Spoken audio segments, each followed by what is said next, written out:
adakwa akiwa ameficha dawa za kulevya sehemu za siri. Imagine.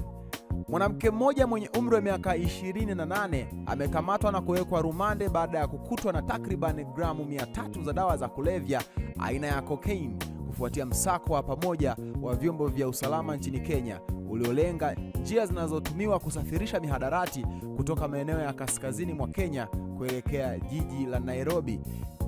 Jane Njeri Muigai alikamatwa katika kizuizi cha barabarani kwenye barabara ya Moyale, Nairobi, baada ya basi moja lililokuwa likielekea Nairobi kusimamishwa kwa ukaguzi wa kawaida.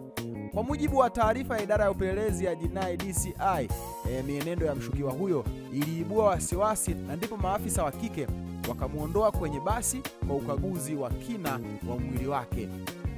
Katika upekuzi huo, maafisa waligundua kuwa Muigai alikuwa ameficha gramu 294 za cocaine sehemu za siri za mwili wake kwa ustadi mkubwa.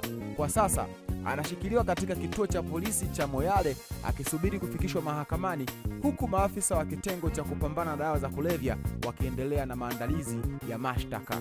Mamlaka zimeeleza kwa mara nyingine dhamira yao ya kuvunja mitandao ya usafirishaji wa madawa ya kulevya au mihadarati, hasa ile inayotumia ukanda wa Northern Frontier kama njia ya kuingiza dawa hizo katika mji wa Nairobi.